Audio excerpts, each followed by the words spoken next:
Hookup. Here. Mayor Pro Tem Rick Collins. Councilmember Aaron Pearson. Councilmember Lisa Lake. Councilmember, excuse me, Brett Hansen. Here. So before we get started, I want to just make a real quick comment, which is I've gone through the packet. An awesome job by Aaron and Lisa. It's really well laid out, real easy to follow, really easy to understand and stuff. So I appreciate all the hard work that you guys put in and the engineering department put in on the CIP section. So nice job. So I think we've got Aaron, you're up first. Yeah, thank you, Mark. And thank you, Council, for coming in so early on a Tuesday.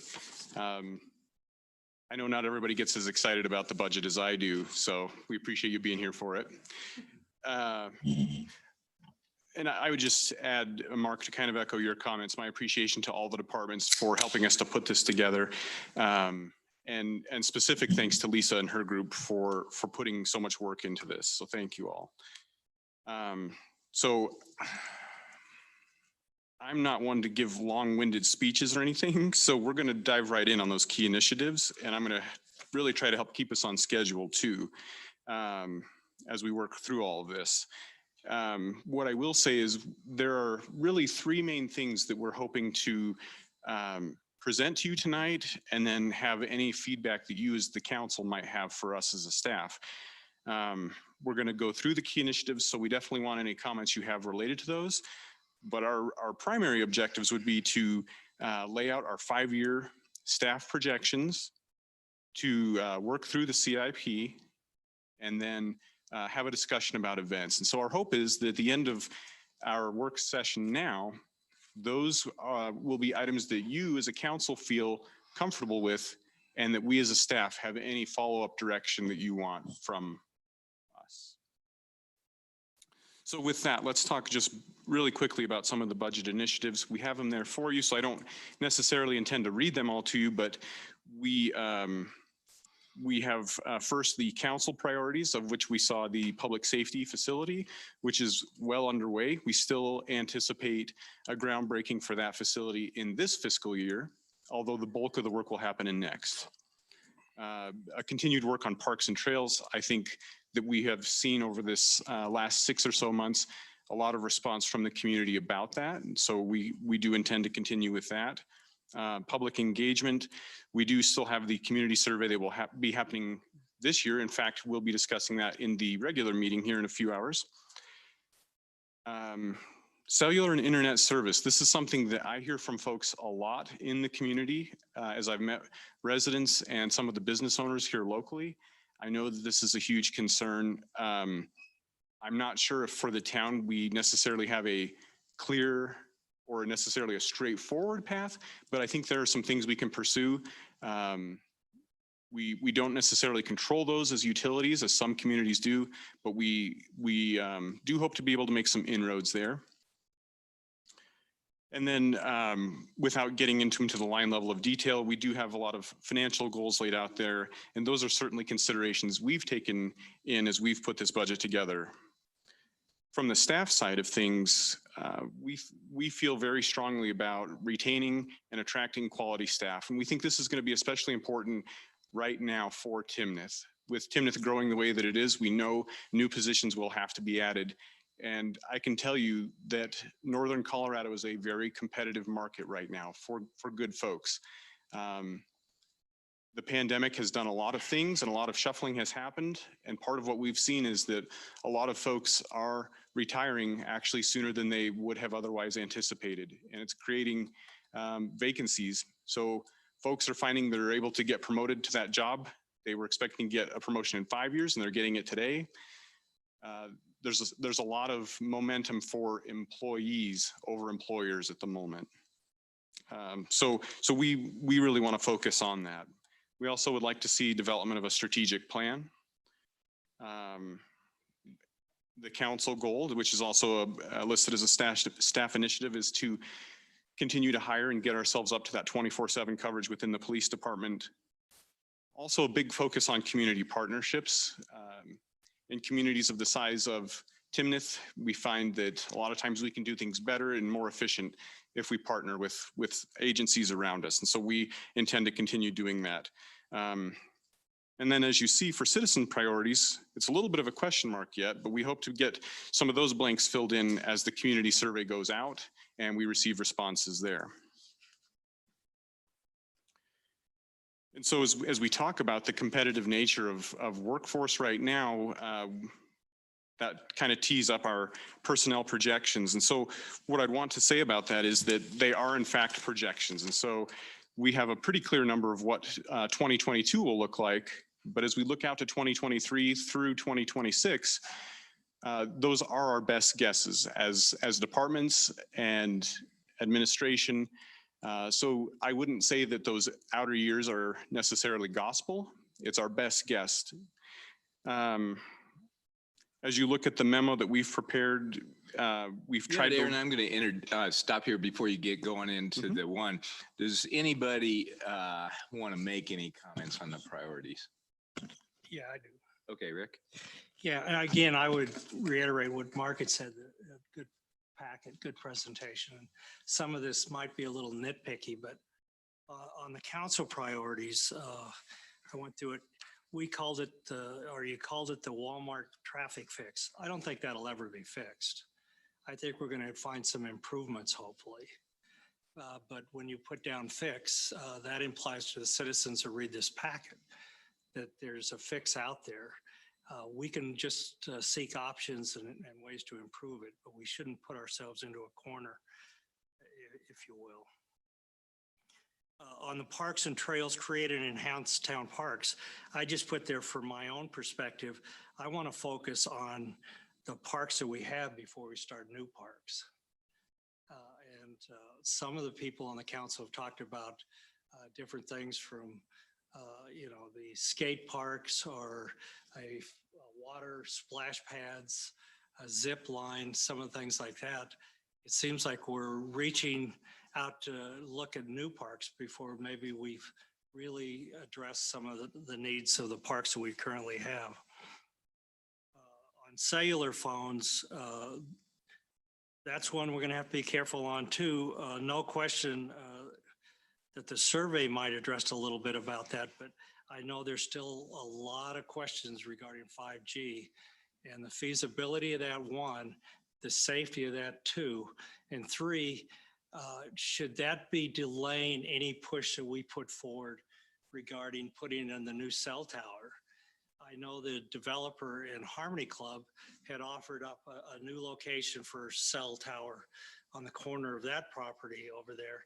And it's just sitting sort of like in limbo, but I think maybe we need to focus our attention on getting another cell tower in this area to strengthen what we've got instead of hoping that all of a sudden magically a 5G is going to appear overnight, because it's not going to happen. Let's see what I have. When you talk about in the financial column, maintain working capital reserve of 50, the staff and the council mayor did an excellent job of getting that to 50%. To nitpick it, I'd say maintain an increase, if possible, working capital reserve. Because we had talked about it, and I know there's another arm on the other side called unrestricted reserve, and that's going to continue to grow, and Lisa rightfully put that in here too. But I would love to see a thing where you say, if we're going to go up 5% with salaries, let's try to add the maintain a working reserve of 5%, so we sort of cover ourselves a little bit. That's all I've got on the council priorities, and that's ones I want to address. The only other one on the citizen priorities, and when we talk about the survey later on, wherever we stress, instead of priorities, it's almost like citizen input. How can we encourage citizen input kind of deal? And I know that Lisa's chats and the survey and all those things do that. But again, we don't want the citizens thinking, those are your priorities, and we know what they are, because we really don't know what those are, and those are ongoing, a moving target. But overall, great job. Thank you. Sure, Lisa. So I have to say, I agree with some of what Rick was saying. I have just a couple of points. The parks and trails, I think it would be both new and existing, in my own opinion. Maybe some, if we're creating new parks, they can start out kind of small and have multiple phases, kind of like the current one as well. But I always think that parks, trails, that kind of thing is always going to be a priority for me. And then the second one I want to touch on is that cellular internet service. And this one's tricky because we don't own any of those utilities. I very much understand that. But I do think that we should be working as hard as we can with all of those different providers to see what we can bring in. And this goes even beyond cellular internet. I know, like, the power grid around here is horrible. I've lost power twice this week. And for me, it's an inconvenience. It flashes off. I have to reset all my clocks. But I know many people who have lost appliances and things like that from power surges as well. So again, that's not something that the town owns and operates, but I would love to see some kind of investigation or research into what we can do, whether it's, I wasn't aware of a cell phone tower potentially going in Harmony. That would be great. But whether it's bringing in, working with those companies to try to bring some of that in, or I know years ago we had gotten something from Excel that they mentioned that their infrastructure wasn't keeping up with the demand based on the number of residents. And I still don't know that it is, but whatever we can do to kind of facilitate some of that. I know a lot of people are either working from home temporarily or working home from, permanently. And I don't know if I've had a single work phone call that hasn't either been dropped or where I've had somebody say, "I'm sorry, you're breaking up." And I'm like, ugh. So that would be one of my top priorities as well. I have a couple comments on the park. When it talks about, I guess the way I interpret that, enhance the town parks that we have. But I think we need to be forward thinking on where these other parks are going to be. Like the regional park is the one that comes to mind for me. And just making sure that we have the land secured for that, or at least be working towards that, because, they're not making any more land. So if we want to get in there and have a park that's going to be somewhere in the future growth path of Timnath, better to get on that sooner rather than later. And going to the internet cell service, Aaron looks at me because we had a conversation the other day. He was at his house, I was at my house, and half the time, say it again, talk over again, what? So, I know that we put out a survey years ago. I believe it's probably right when you guys maybe were first on, and we did not a survey, but a petition to Verizon saying, hey, this is not only an inconvenience, it's a potential safety problem, because if you had dial 911 in the middle of the night and you can't get any service, that is an issue. So anything I think that we can do as a town to get because I know we had even put a potential site over behind the where now police building as a solution, and they wouldn't go for that. So anything we can do there, I think, would be much appreciated. I'll just ask a quick question. Can you give me a 20-second overview of your developing a strategic plan, what you're trying to address? Yeah, I think it's useful for us as a guiding document. I think it starts with working with the community, and then obviously you folks setting some high-level goals and priorities for the community. I've found it to be very useful for us to make sure we're all on the same page. I mean, these developmental goals, like what? Can I interject here? Because it is something. So the strategic plan is a document we create. Not the staff. We create it here. So this is kind of a carry on of the comprehensive plan, or? Well, they're two different things. We might decide to do an enhancement or a change to the comprehensive plan or not. Okay. But let me finish up and then it'll make more sense. Okay. So when we were in the middle of COVID last year, so I didn't think that it made a whole lot of sense to try to do a strategic plan in the middle of COVID, because who knows what's going to happen. Then we wanted to get the survey. Well, the survey dragged and dragged, and so we're about ready to have that done. To me, doing a strategic plan without getting feedback from the community wasn't a good move either. So it looks like we'll get the survey back sometime November, October, something like that. Well, at that time, 40% of this council is going to turn over in April. And so to me, it doesn't make sense to not to exclude those new people coming on.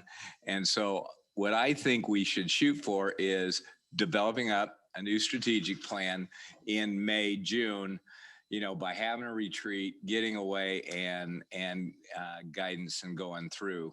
If you guys don't disagree, then, I mean, if you don't agree, go ahead and say something. All right, so these are the broader initiatives that we're working on as a council. Okay, Right. thank you. That's fine, thanks. Anyone else? Okay, appreciate that. That's all good feedback for all of us. So as we do look forward to personnel, I think the most important points, you do have the memo there in front of you. We all know Timnath is growing, and so its personnel needs will grow as our population grows. And I would submit that it's not just that we're increasing our population, but that the folks we have are wanting things that we are not currently offering as services as a community. I think specifically to Parks and Rec. And so I think that we're going to need to grow our staff correspondingly. Now, with that being said, our goal will be to do that in a judicious and fiscally responsible way, only adding positions as they're needed and doing it the best that we can. That kind of goes back to that idea of partnering. So what we've put together is a projection that we feel like anticipates those needs. It focuses on trying to bring positions that are currently contracted in-house where it makes sense. Adding positions where we think we're going to need them, when we think we're going to need them. As I mentioned earlier, 22 is pretty well set. As we get out to 23 through 26, it's our best guess. So we would ask for some flexibility. For example, there are some positions that were scheduled to be in the 22 budget that we have opted to push back to the 23 budget. And it could work the other way. There could be a position in 20 that's scheduled for 25 that we may ask for in 24. We don't have a crystal ball, so we take our best stab at it. We're also asking, we are proposing a projected increase of 5%.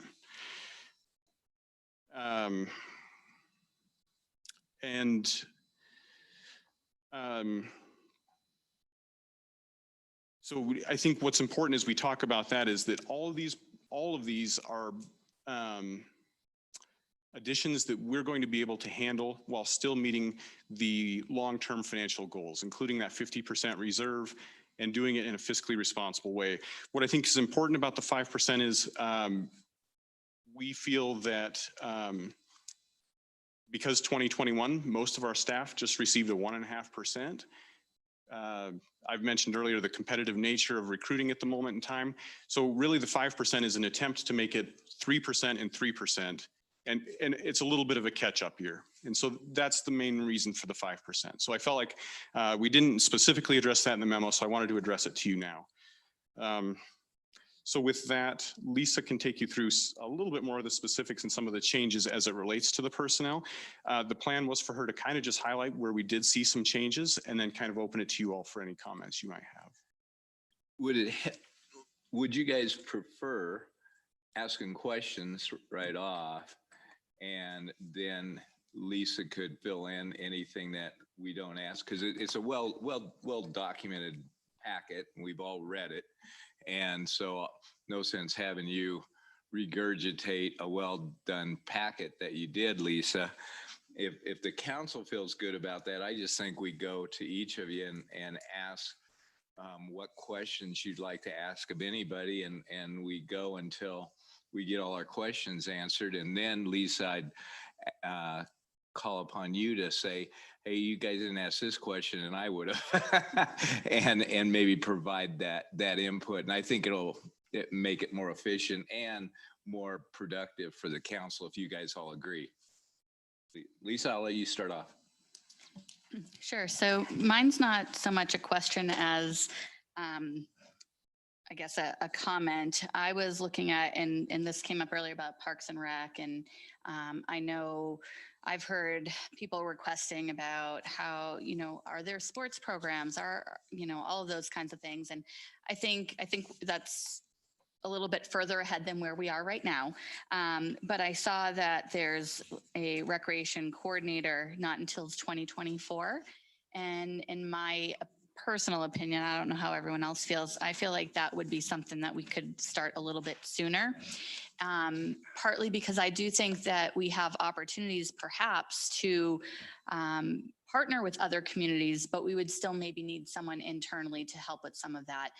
Right now, my kids have done sports through Windsor Recreation, and I know that there are enough kids that use that program from Timnath that if there was a way where maybe there's a designated a Timnath team playing in Windsor Rec, or something like that. I know for basketball, there's been a Severance team that partners with Windsor that plays basketball, for example. And so 2024 right now just seems really far away, where I feel like some of those pieces we could potentially do a little bit sooner.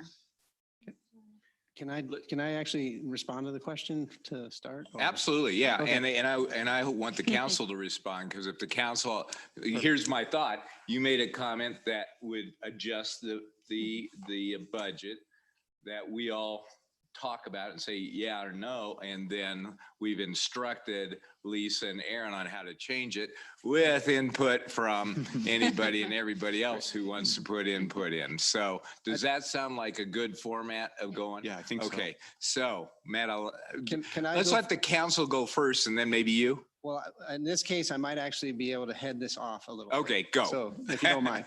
So we actually have in the budget this year in 21 to hire a parks coordinator. We have a job description. We're getting ready to post that right now. The intent is that that person will come in and start some of this. It might not be full-fledged programming that you're talking about, but it'll be helping our department, the community development department, manage reservoir attendance, manage leases with the soccer, manage some of the programming that we've started to implement this year with those partnerships.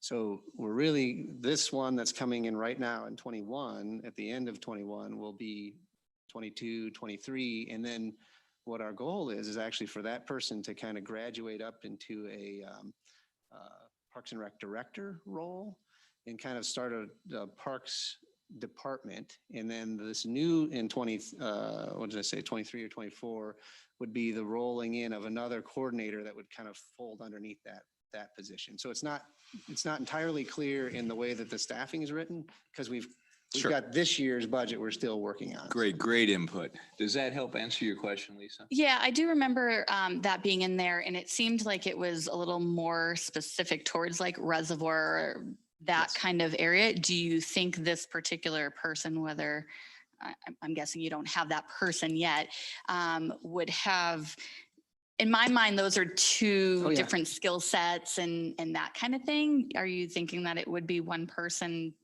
And our plan is it would be one person, and it's really kind of helping my role actually take a little bit of the management of the reservoir staffing, but it's also going to be looking at recreational programming and those types of things. So we're going to hire somebody that has a recreational focus, but they will also have some management focus for staffing types of things too. And Matt, here's what I heard, and Lisa, you were very articulate with it, but I'm going to just sort of maybe go a little bit bent that it dovetails, I think, with you, is we may be too small for a soccer league, Oh, yeah. but we aren't too small to have a team.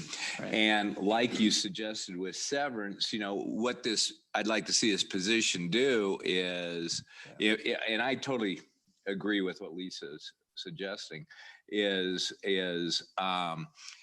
coordinate with the Windsor Parks Department, maybe even Fort Collins Parks Department for like baseball, and get it so that we can get teams that are, and like you said, my grandson plays in a My grandson plays in a basketball league. And Severance's part and Windsor's part, and they have separate teams, and it'd be real easy, I would think, to put a Timnath team. That's Is correct. that what you see? So I think her question to you then was, will this person have that skill set to do that? For sure, exactly. Okay. Yep. Anything else you'd like to ask, Lisa? Okay, Rick. Yeah, I'll piggyback on that just for a second. We might also look at putting funds in the budget that'll be for like incidental or additional staffing. So if we have to pay a portion of referees or the kids over there, if I'm Windsor, I'm going to say, there's no free ride here. You'll have a coordinator in your town. You should be kicking in something because they normally have, as you know, a lot of us have grandkids and children in those programs. They have student referees and that. So the logical thing is they're going to say, can you help kick in to defray some of those costs? We also have to pay to outline the fields and to put up the cones and all those kind of things. But that's So usually their entry fee, Rick. I don't know if it covers all that. Yeah. But I just don't want to find ourselves in a situation where all of a I sudden, don't if disagree we with had your a thought. $25,000 line in there or $15,000 line, this coordinator all of a sudden isn't wringing their hands saying, how am I going to get this? We're going to have to go in front of the council. Why not acknowledge there might be incidental costs? I don't kind of deal. disagree. The other one, talk about costs. Every year, and I've been in state government a long time, we always get into this situation on salaries where we say, we're going to see what the marketplace is doing. And we're going to try to keep competitive in the marketplace. And I understand where the town manager's at as far as the marketplace in Northern Colorado. A lot of people want to work here. And that makes us competitive as well. And I think the notes that I'd written down here was, I think I'd much rather see us say, we're going to look at to a 3 to a 5% salary increase. And the question I had for the town manager, but he addressed it as he did with other things. I wondered if the 5% was also part of the bonus deal. Because I know last year and the year before, we tried to help the police department and a couple others that were falling behind kind of deal by saying, I think we put in 25 or so, I don't know what it was, 25 Yeah, or we 30. put in 25,000. 25,000 above the 1.5%. So you could look at each case to make sure that we're not falling behind. And I would just stress that I'm a strong advocate of seeing what Fort Collins and if all the other ones are going at 3.1 or 2.7, we tag that. And then if we see a case where one of our planners or one of our crew out there that's working maintenance that they're following behind the curve, we have some kind of a pool that can address that. And if we think we've really done the folks poorly, go ahead and just give a cost of living of a certain amount and put a pool out there. So it's a one-time thing. So you don't leapfrog their salaries up to here all of a sudden. Just go up to here, but pay the extra in 1 year and let future councils decide, do we want to keep this up or not? Because 5% is a pretty healthy increase. But if the market's paying 6 or 7, we'll have to see what that is. But I just throw that out there. So I think we stay with that topic for a minute because I think that's probably the most contentious topic that we've got here to decide on, and people will criticize or agree with whatever we decide. So, you know, I'm gonna flip. I'll come back to you, Lisa, for that. But let's just talk about the projected pay increase and methodologies or agreement with what has been proposed. And so I'll start at the end again with you, Brett. I guess one question I'll ask, that 3%, is that across the board, or is there some that are going to get 4%, some that are going to get 2% on a merit-based? She's at 5. Right, but for the following years, it's going to be 3%. okay. Yeah, as a general policy. So historically, Timnath has done it across the board Okay, until folks reach the top of a range. okay. I think some level of merit whether we make it, 3.2 or something for, instead of 3 for as a merit-based thing. I'm just throwing that number out there, but I think that is something that's at least worth considering, would be a thought I'd throw out there. You don't have to say anything either, but I'm giving you the opportunity. Yeah, no, on the 5% for this year, we all know costs are going up. We can see it all over the place. Go to the gas station, $3.40 for gas, which my 17-year-old daughter, which is paying for her own gas, is like, what the heck is going on, Dad? And I'm like, that's what you call inflation, honey. She became a capitalist. Yes, she's always been a capitalist, unfortunately. So I do not have a problem with the 5% for this year. And then for next year, if we wanted to do something that's based more on merit or on a CPI, I'm fine with looking at that. But for this year, we know costs are going up for people, and we have good staff right now. And I'd hate to lose somebody over not, a couple % in their pay. So I think allocation of salary really is a decision that's really not a decision this council should make as such. I think we give the broad brush what it should be, and then at that point, how it gets allocated, not. But I will make a suggestion, surprise, and that is that I agree with what Brett was suggesting, and I think starting it out would be good. Now, I don't care what the number is, should it be 3, should it be 3.5, should it be 4? But I'd like to see of this 5%, some go into a merit allocation that, I think 2% was around 57,000. Do we put 50,000 into a bonus pool, for lack of a better word? I wish there was something else I could come up with in the top of my head, but that's what I'm thinking. Everybody gets a flat, but that those that have come up with a cost savings that saved the town a bunch of money, or somebody that really did an incredible job of negotiating with one of the developers and stuff, or something to that effect. Pardon? Plowing the roads. Exactly. It'd be sort of almost, maybe you don't even allocate it here in January and you keep it on the side, and Don sends out a bunch of guys and they go way above and beyond, and he sits there and gives each of them $100 and says go on, or $200, and feels good, and they feel good about it. But again, that's not a direction, it's a suggestion. Lisa. I guess I would leave a lot of it up to you as well, as far as how it is distributed. I kind of like a little bit of what Mark said about bonus pool, or whatever you want to call it, particularly sometimes for people, and I'm not sure how many employees are actually capped out. But in my previous job, I know I supervised somebody who had capped out, and I have to say, like, financially, there's not a lot of motivation once you reach that point, which, you reach that point, but at the same time, if there was some opportunity for whoever or however many people, I don't even know how many that is, but some kind of a bonus pool would allow for some of those kinds of unique situations as well, but would give you and department heads, however you chose to do that kind of leeway to be able to recognize some of those people who maybe do go above and beyond.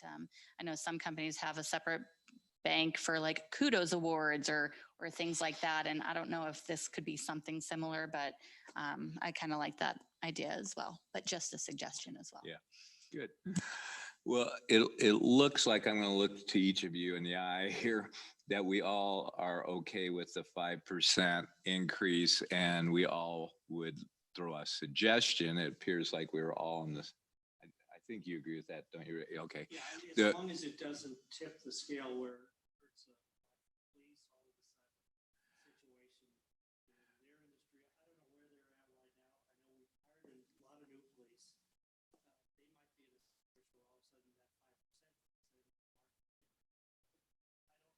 So again, that's why we're making it a suggestion, I think, as a group rather than a directive, because of exactly what Rick's, concerned about. But that if you can, and I'd like to know what you end up deciding. But I think our direction is we're okay with your 5% projection, but we got a suggestion that see if there's some kind of bonus pool or something like that that makes sense. Do I speak for the council? Okay. Yes. Mayor, may Lisa. I add just one Absolutely. thing? I don't know if we've done any kind of salary audit in the past, but I would also maybe throw out that as a suggestion to look at all of our job descriptions and really see what market pay is. I know obviously that changes over the course of years, but a lot of employers do that every 3 years, every 5 years, however many. So if it's something that hasn't been done before, I would maybe look to say, like, have we done it? If not, maybe we could look at doing it. I know there is a cost associated with doing those kinds of things, but I'm just throwing that out as something to look at. I love the idea, Lisa. I'll get to you. Yeah. I love the idea, Lisa, and I'm 100% for it. And I don't think we've done. We did it 2 years ago. 2 years ago before 2019. Mhm. So I think it makes sense that post-COVID that we do something for our assistants in doing the 2023 budget in 2022. And again, I'm looking to you guys, direct Lisa to have a line item for the hiring of somebody to do a wage study for us. Okay, I think It's already in there. Pardon? It's already in there. Oh, it Jen, is? Our HR suggested every 3 to 5 years, so. You guys are just so much I put smarter that than us. I mean, what placeholder in. can we say? So Thank yes, you. The study will be done in 2022. If I could though, these are all very helpful comments for us. And I think in this instance, with the council approving the 5%, it gives us what we need to go forward. And then we can start looking at a merit-based system. And that's actually where I'm coming from. Our municipality in Iowa, everyone went through a performance evaluation and your compensation was based on how that evaluation went on a scale of 1 through 5%. And so that's one of the simplest ways to accomplish that is we could probably pretty easily switch to something like that. It's something we can certainly discuss with Jen. She has a lot of experience in this area and come up with a plan for that. But for the intents of discussion today, to know that that allocation is approved by you all, that's what we really need, that we can go forward and look at what we can do to make it more of a merit system. Jen, we haven't had talked to you or anything before. Would you stand up just so everybody can see our HR person and realize who she is? And thanks for the suggestion on the wage study. Okay. I think it would sell easier in the public to 5%. Yeah. The other jurisdictions. Absolutely. Somehow said, we're going to give up to 5%.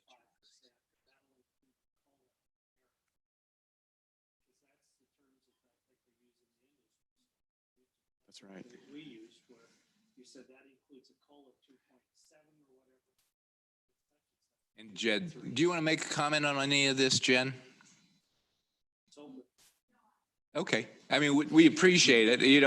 You're not, since we're talking and this is your area.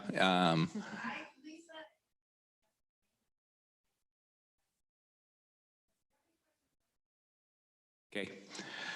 Rick, did you have, so we took that topic you had. Did you have any other topics? No. We're switching topics now. Okay, we're switching. I don't think in Social Security, we'll see if they get 5%. Other topic. Did you have anything else, Rick? Okay. Aaron, sorry. Yeah, just the only things in looking through that report was code enforcement is done now by Safe Built, right? Yes. Yeah, That's right. so, and we're happy with them. I know when they gave us the presentation 6 months ago, it seemed like everybody was still on board using them. Yep, and they're here 5 days a week, and they've got a couple of staff members. They have one person that's here every day, and then they have a resource that they can lean on if they need to. And we we're doing pretty good with code enforcement right now. So, but it is contracted through them, but it's actually a service that they're providing at no cost to the town Oh, right now. Great. So- Okay. So Because it's a Delaney, flow through, Well, because they're doing all the other building permit things, this was something that they felt like a service they could add on to the town. Oh, And okay. and really not cause them any heartburn. So great. from our opinion, it's like, let's keep that going. They have the software, they have the staff, they have the training and certifications needed. They have the equipment, the vehicles. We'll keep it as long as we can. And then if there's a moment in time where it just makes much more sense to have it as a on-staff resource, but then you'd have to add all those other things into the mix. So- Great. Well, that's a better answer than I was even hoping for. And then the other one that I took note here is just delaying that assistant town manager. I know that in the past, we've talked about this before, and I know what a heavy load that you have, Aaron. So what was your reasoning behind that? Just that I think we're not quite there yet. Okay. I think I've still got my head above water. So until I'm sputtering there, then I think we're okay till 23. Lisa and I have talked about that quite a bit. And in fact, when we get to 23, I think there might be some options to actually look at internships and maybe bring in somebody a little younger who can do some lifting and maybe grow into a future position more like a management analyst. We're not set on that, but we thought taking a year's pause would be useful. And at this point, I'm still here. Awesome. Okay, thanks. Mayor, on that, I had a note on that one. Oh, okay, too. go ahead. On the deal for the assistant town manager, I'd put in here, I think it'd be prudent to go ahead and put that line in the budget with a number. And then the recommendation would be to hold off on that hiring for a year. Now you roll those funds over, but at least you've built it into your numbers going forward for the next 4 or 5 years with the 3% increase and everything. We can definitely do that. Thank you.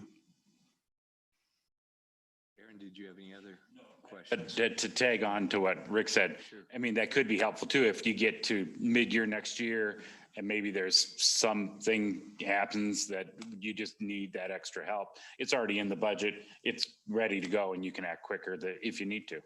Yeah, I appreciate that. So you mentioned this 5-year projection. It's not gospel. Is there an area that's particularly fuzzy in terms of what I should expect to see, you think? Well, at the risk of getting death glares from across the way, community development's always tricky just because it's such a volatile. And so I think in my estimation, that's where we would maybe want to accelerate things. Okay. Or as things slow in the market, we may put the brake on something like that. That's the first thing that would come to mind. To Lisa's point earlier, though, Lisa L. I think Parks and Rec is something that we're hearing more and more from the community. And so I don't think any of us as a staff would have a problem potentially sliding that rec coordinator position up. I think there's a huge appetite there, and I think it's exciting for us, frankly. And so, you know, that's maybe the secondary answer there. Okay, thank you. Last and least, I only had one comment left, and that is, and I may have discussed it before, but on the two positions I see, associate attorney in legal and senior accountant in finance. No question that we need something there. My suggestion, though, is that we contract those until we're using somebody, 700, 800 hours. There's a lot of good law firms here. Lori ought to be able to sit there and tap into them until we get I don't want to see somebody coming in and we're paying $125,000 or $150,000 for that is twiddling their fingers. And so I think I'd like to see us do that. And same thing with Lisa, and once you see, you can get a Robert Half or something or even maybe negotiate with a CPA firm that's here in town to sit there and provide somebody for a period of time to phase up I have no question. I'm not at all concerned about the fact that you're going to need support. So that's not my comment. My comment though is, for my experience running a CPA firm for many years, that you don't go from we need 6 people to we need 7 people. It's, we need 6 people, and we need 6.5 next year and 7 the year after. And being that you'll have the opportunity we've got good law firms, we've got good CPA firms here, to maybe tap into that for a year or 2 and then hire the full-time person. That'd be my only suggestion. I just have a really small comment. And it is too early in 2024, but one of the things I was thinking about, first, I totally agree with you. And second, I was thinking about succession training. So getting somebody here soon enough before I retire. I'm not retiring very soon, but I've got gray hair. So that's what I'm thinking about, is we pick somebody and I train them. I thought it was all blonde.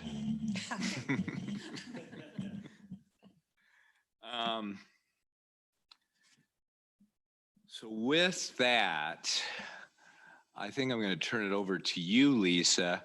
Was there something that you would like to ask the council of for guidance in the packet, or something you said, man, you guys should have asked this question and yet. So I'll leave it to you.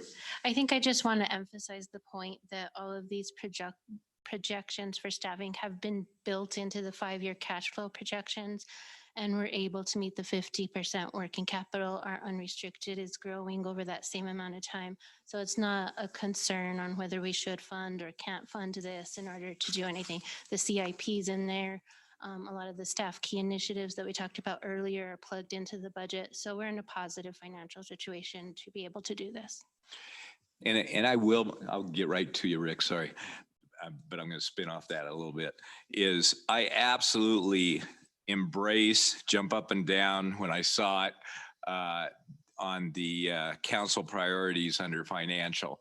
Every single one of those bullets, 5 of them, I was ecstatic about seeing, and that's a total, I think, direction fix that we're headed into, and being more fiscally responsible and stuff. And I commend you and Aaron and everybody else who put that with it. So thank you very much.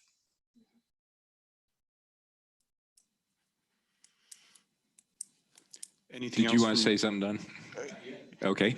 Anything else from a personnel perspective from the council?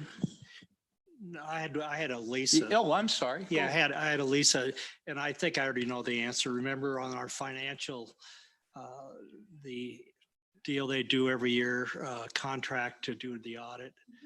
We've used the same firm for 3 years. So we had indicated through the finance committee that it'd probably be a good idea to put that out to bid again. So I just want to make sure those numbers get in there too for a potential. Once again, RFP. she beat us to the punch. I know, but She- it's something No, we it's should already out mention there. because So on a regular we have basis. Yes, issued sir. an RFP. We have not issued. Oh, we haven't not No, issued. I'm We're sorry. putting it together, and I hope to issue by the end of August. And then we'll incorporate. I do have a cost increase in there just because I'm not sure what new firms are going to charge. So I've projected a little bit higher for the audit costs. That's what I mean. Yeah. It'll probably be Yes. higher because of Right.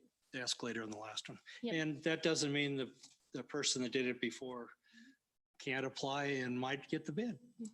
So, thank you. And to answer your question, Rick, the prior CPA thought we wouldn't give them the opportunity to bid. And we've talked to them and said, hey, we want you to go ahead. Now there's reasons not to continue sometimes because some governments require you to change every 5 years. Pardon? Yeah, but we don't have that parameter, and that'll be something that the council can decide on when we finally get the bids back. Okay. So I just have one last quick comment as it relates to personnel before I throw it over to Don for CIP, which is not necessarily addressed in the 2022 budget, but something we just want the council to have on their radar. So there has been a change in philosophy about staffing as it relates to contract versus in-house. And so what we are finding is space might become an issue. This building was designed under a different philosophy. And so I'm trying to say this delicately, but an emphasis wasn't put on functional office space. And so we don't think we are at a code red, but there might be some issues that come up sooner than later. There is an opportunity to expand this facility. There's opportunities to potentially, I'll call it a shell game, and have some folks be at the Goodman facility, especially as the police department building comes online. There might be some open space there.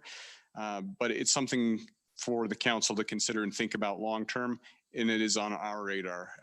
We do feel like we have the short-term needs addressed, but space will become an issue at some point. So we got a break coming on, and I think it'd be better to take a break than interrupt you in midstream, unless you'd like to say something, Don. So.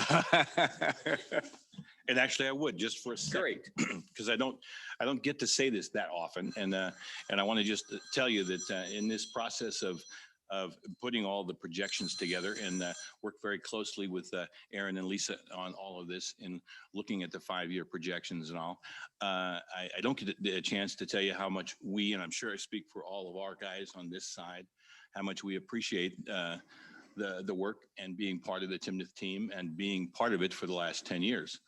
And wanting to continue that relationship for a lot longer. And to that end, I'm just suggesting, I'm not suggesting, I'm telling you that we've talked about creative methods of doing that. We know there's a intent or a direction to drop off the dependence on contracted services for these things. We're all on board with that, and we want to do that in a very deliberate and conscious manner that's in the best interest of the community, and then uses. I'm just going to talk about TST for the moment.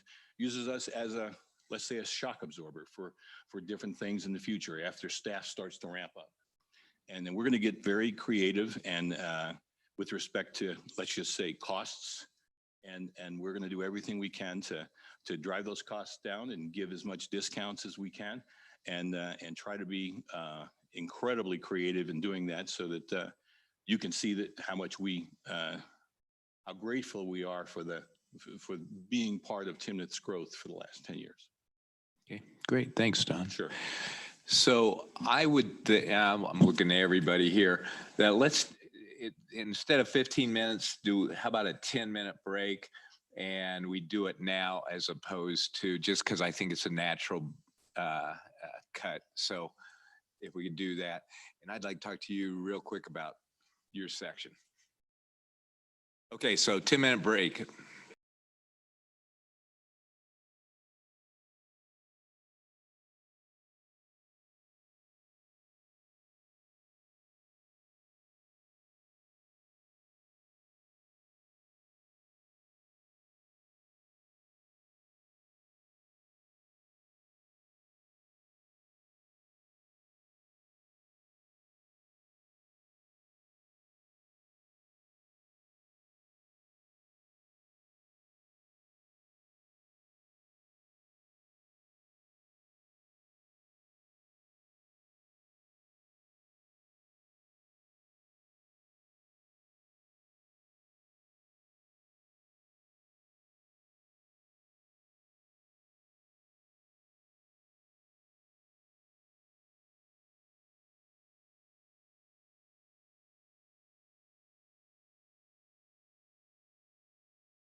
Section 3, which is a 5-year capital improvement plan, and turn it over to Don and crew.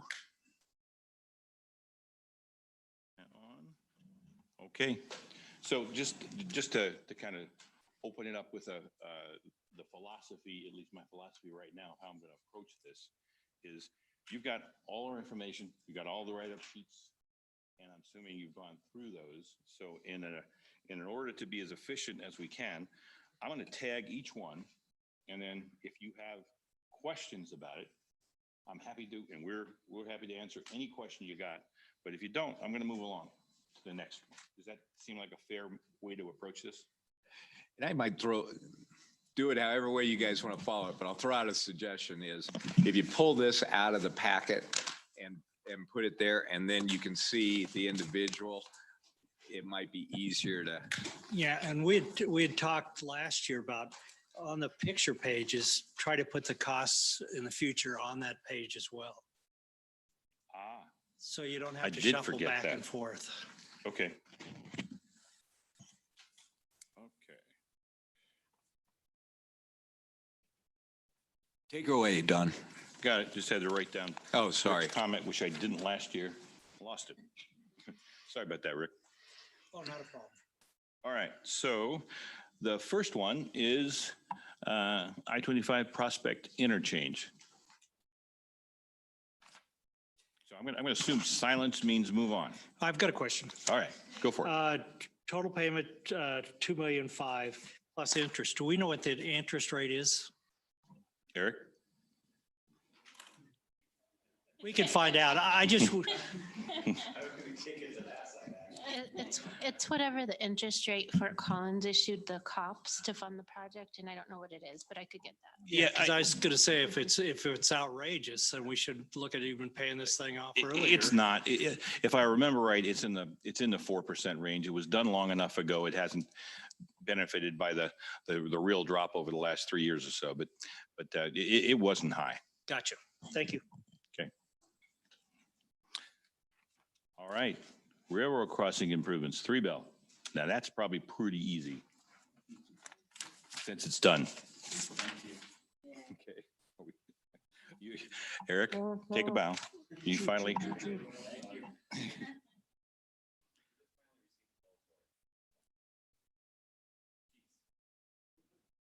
Yeah. Okay. Now we will change the name to something different than Walmart Traffic Fix. Yeah. I'm assuming somebody's going to ask me where this is, so I'm just going to assume that and dive right in. So, Where's that fix? okay, so this is a much longer story than you want to deliberate here with, but I'll just tell you there is a week does not go by and has not gone by, or I have not rattled somebody's cage in Bentonville, Arkansas. I'm now to the second group. Okay, the first group. Walmart went through a complete top to bottom change of people and change of chairs and responsibilities. That's just information. That's not an excuse. And the new guy that I got, which was totally because of the Chick-fil-A people who are in that similar area of the world, and they gave me the person to talk to, which ended up being the right person. And they started it back up the food chain. They promised me they would have this thing get traction and move on. And they went back and looked at the agreement, or at least the emails that I sent them that I had with the previous guy that said they'd agreed to the money. They'd agreed to what they were going to do. They just had to dedicate the property, send us the money, and let us build the improvement. I said, I got it. I believe everybody's on board. I will get this going. And that was a month and a half ago. So I still think it is going to happen. It's just absolutely a infuriating process. I am to the point now where I'm surely not going to tell you that this is going to be finished this year. Okay, and it's in the budget for this year. Rick. Don, what's your comfort level for that 600,000 with what's going on in the marketplace right now? Uncomfortable. Okay, but at the same time, and I'll let Eric talk to more detail if you need, the improvements that we're contemplating are easier and less than what we had contemplated when that cost estimate was put together. So at the risk of having to come back and tell you I was wrong, I still think that 600,000 is probably very close. In the neighborhood. Yes. Good, thank you.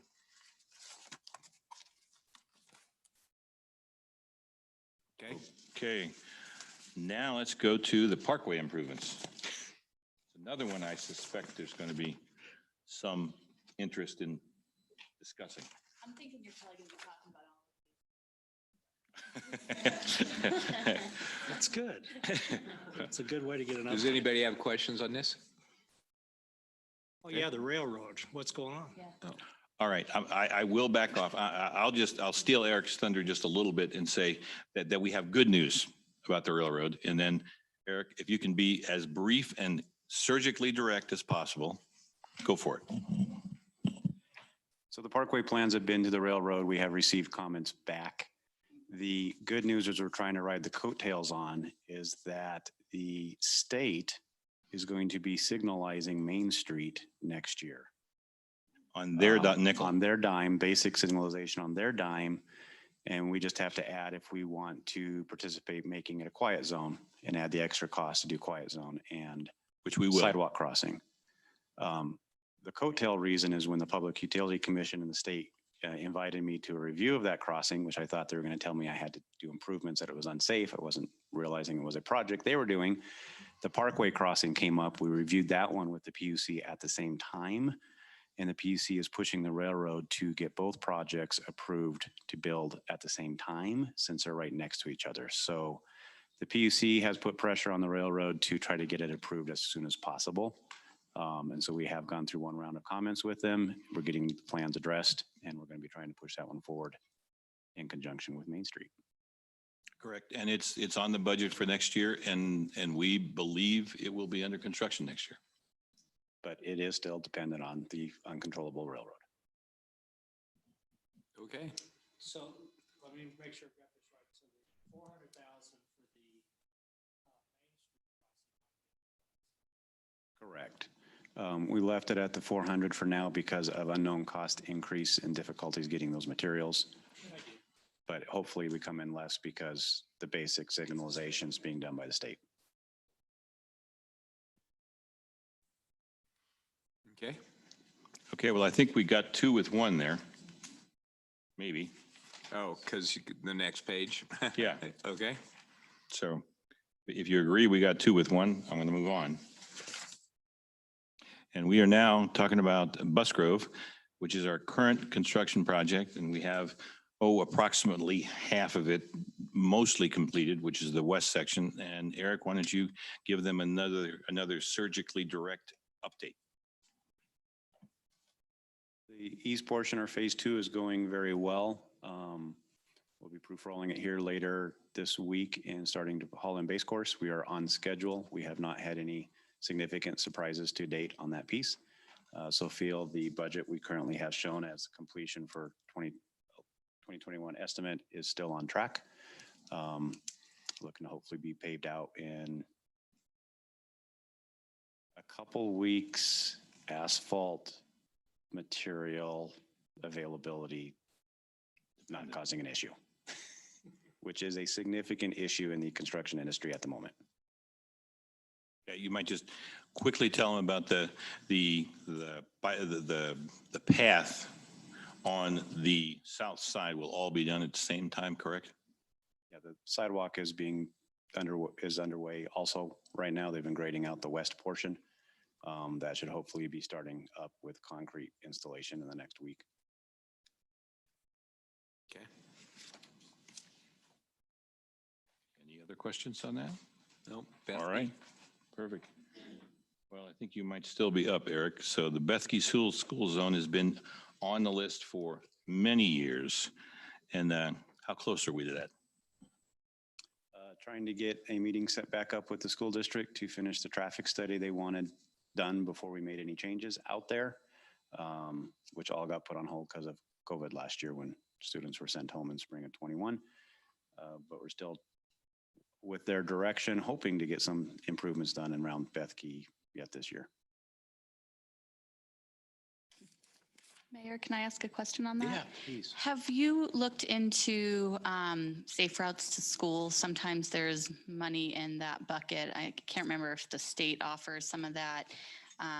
Is that something that you've looked into at this point or might look into once the traffic study's been Have done? not looked, was aware of it in the past, had looked at it in the past, have not looked at it recently in regards to this. Okay, I know and what they- sometimes they have grant money for infrastructure type things on areas near schools and things like that. Correct. Just, I know that's probably still a few months away, but just something to think I'll about. look back into it.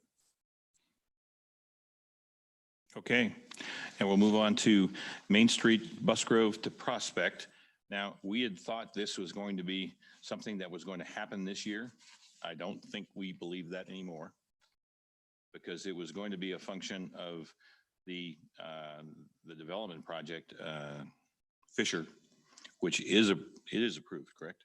Yeah, they just haven't started construction. They've got a bunch of off-site things they have to do before they'll get to Main Street. But when they do their component of Main Street, we will be adding money to that to complete the entire road section in front of their property. Any other questions on that one? Don, for the timing of that, I know obviously that new school is set to open fall of 2022. I'm assuming that this project would take longer than that and would be going on after that school opens, and that's going to be a main traffic route. Do we have plans or thinking about plans for how that'll all? Yeah, I'll start this, Eric. If you want to jump in and can add something else, do that. I would hope this would be built before that, before the fall of next year. But it's dependent on the developer. And he's got a few hurdles to overcome to be able to get to that. I would have thought that we would have seen them with their offsite improvements already in process, but that's not the case yet. At this point, they have not even approached us for a pre-construction meeting where we would go over what their schedules are. But that is one thing that we think about often with schedules, with construction, even the work that's going on there currently that the school's doing. One of the conversations and with their traffic control plan was, what is the impact on bus routes and school routes? And since you're the school, you can answer those yourself, but make sure your contractor's aware of the schedules on that. You know, I'll sort of not directly, but sort of spinning off of what Lisa asked. If we can't get this built by the fall of 2022, doesn't it make sense to wait till summer of 23 so that we don't have construction going on when there's a bunch of kids riding their bikes? It probably does.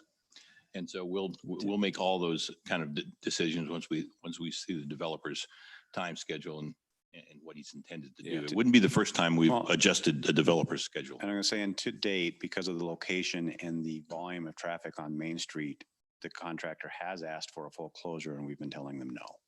Has asked what? For a full closure of Main Street for a couple months to do the work, and we've told them no. Between Busgrove and Prospect? Yes. Oh, wow. You understand why we said no. You know, so we've told them they have to figure out how to build it and keep the road open. And so that would come into play even next year whenever they start. On a project like that, do you then?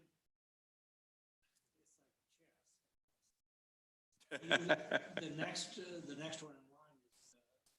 And it's going to take place the following year to start that project. Potentially. If we knew that this other project's not going to be going next year, why wouldn't we go ahead and leapfrog Latham back $1 million project instead of waiting until 23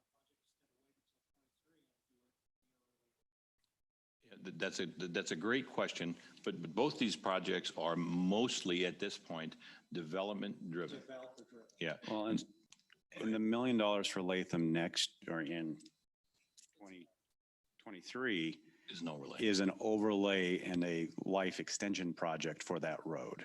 And we've actually bumped it out a year because the road's holding up a lot better than we thought it would. And so we don't want to move it. It's one of those, it's a gambling game of how long will the road hold up to allow a overlay project and not have to do a major project. But we don't want to do it sooner than we have to. Right. But I use that example Yep. not to be Oh, yeah. the switch, but there might be others out there that this project. Other the main streets holding up some other projects. Let's go a year earlier. And It's wishful thinking. correct. Yep. And so the intersection there is probably combined with this, but we've separated them because they kind of need to be almost, because the intersection of Prospect and Latham is a complicated and costly section there. And the next one, that's what you see in the next one. And we've done alternatives. We've talked about those things, but this is, there's a ditch right there. There's an existing crossing, and that is an intersection that, you know, when we get it fixed, it will be a significant improvement to what's out there. And if any of you have driven through it, you know what I'm talking about. Yeah. So is there a development being planned from along that red line to the west? Yes. Would, how far along? Can you give us just a little bit of? Most of it, well. Oh, really? Matt, you can tell me. It extends from Prospect to, well, all the way to Mulberry. So it's a square mile project, huh? No, because it's a thin, it's a rectangle more than anything else. Okay. It's not. Yeah, it's Teal Creek right here. And they have been in and have talked annexation and concept plans, and we've looked at some site plans. They haven't submitted anything formally. But we do know that's out there, and that's one of the reasons we pushed it a year, is to try to partner with them. Yeah, and that makes tons of sense, and I totally agree with when do you think that they're going to, I know you can't predict somebody else. I would have thought with the real estate market the way it is right now, I would have thought we'd have seen something from them already. And we've also told them that they will be on the hook for a percentage of that improvement that we've been talking about at the intersection of Latham and Prospect. And they push us for a percentage and a number, and we say no, get your development in, and we'll be talking about it as we know it. Since I diverted us too, and I don't know where the west portion of Busgrove coming up, or are we even talking about it? It's coming up. Okay, I'll wait. Okay. Okay. Any more on that one? Since we are I want to check, since we are kind of talking Prospect, is that entire stretch of Prospect from the 25 to Latham, is that all going to be taken care of as development comes in? Just because I noticed that there was no Okay, from plans where on to that. where? From I-25 on Prospect all the way to Oh, Latham. okay. Is that essentially, I mean, it's the school, it's Kitchell Lake, it's the improvements around Dead Man Lake. I mean, is that all just development driven? The majority of it is development driven. You'll Okay. see a significant amount of the Prospect improvements from Main Street, I'm going to say east, be taken care of ultimately by the Kitchell Lake development. Okay. Okay. Just because we bought that nice new bridge over the 25, it'd be nice. People could easily get to Yeah, it. So. exactly. Would that then stop at County Road 15? That Kitchell's responsibility? Yes. At County Road County 3. Road 3. Or 3, Bill. Or sorry, 3. Yeah, Yeah. sorry, 3. Yes. Yes. From there, from 3 to 1 is Yep. still in the county. That section of road hasn't even been annexed. There would be improvements at some point, but most of those would be hopefully redevelopment driven. Between I-25 and Main Street, we did have some money in there to improve that section when the school did their side. They didn't want to have us participate a couple years ago because I was in Fort Collins. But they are widening along the school frontage to include a median, left turn lanes, right turn lanes. So that should complete bike lanes on both sides. So that should put that into a good stable state until traffic volumes really increase, which is why we removed it from the CIP last year to be able to focus on roads that haven't even been widened and add bike lanes added or anything like that. Great. Moving on to the Timnath Landing traffic signal. You all know where that is, and I will defer to Matt, I think, or Brian, to tell me when that phase of landings is coming. Or Kevin. Right there for the signal. For the Walker signal, probably within the next year. Okay. So all the improvements for except for the signalization have been done when we improved Harmony. So it's just the signals that have to go in there. And landings will pay for 50% of it. We'll pay for the other 50 when we get Walker to annex at some point. We are hopefully going to get something from them, but I suspect it might not be much. When, at that point, we'll be talking about annexation, this significant tax revenue and property taxes when that starts. So, but that's how it's planned. So you're out. saying we wouldn't get much as a negotiating item, not because of the fact that we're entitled to it. That is correct. Okay. Would we potentially get sidewalks from them on their side? Yes. Okay. And I don't know that would be up for negotiation. Okay. That's just part of what they have to do. Is that any discussions with Walker on that or not? Not for a while. I mean, have you guys talked to him in months, years? Yeah. It's been a long time. How does that work? I mean, we've got them surrounded. Have we got them enclave now? Yeah. So we could forcibly annex them. that's what I was asking. 3 years. Pardon? 2 more years. After a total of 3 years from the time they were enclaved, Okay. which would have been the Rendezvous subdivision. So it might be another year before Yeah. we could consider. And these guys it's not their first rodeo. I suspect 6 months before we have the ability to enclave, they will be reaching out and talking to us. Yeah. I mean, it only makes sense. We're providing lots of services for them at this point. We've put roads in all around them that it's their turn. Yeah, it is. Okay. Okay, so. Okay, we're now on Main Street, south of Harmony and the bridge. This is a big ticket number. Yeah. Yep. Okay. Any questions? You're right. I did that backwards, didn't I? Yeah. I see 2036, but I'm not sure I'm seeing that right. So, all right. is there a question or do you just want more information?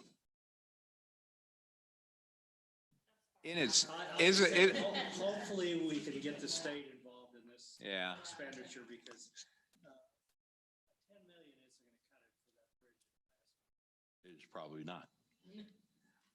We've got, that's got to be a partnership deal that's going to take years of negotiating. Just to try to, in an effort to just be surgical with this also, we are in constant discussions with the county about this section of road. Before the Connell property was in discussion, but now that it's continually. And Eric has brought forward the whole process of teaming with the county and going to MPO we think we will have a much better potential outcome of getting MPO funds if we partner with the county to go do that. And they're willing to do that. So that's one of the efforts we're going to do. All right. Parkway from Busgrove north to Maine. Okay, so what this is, any questions? You're right. Would you just, any questions? No, none. Sorry, I get too much on a roll here. All right, we're going to the next one. All right. Latham Parkway. South of Harmony, right. Any questions?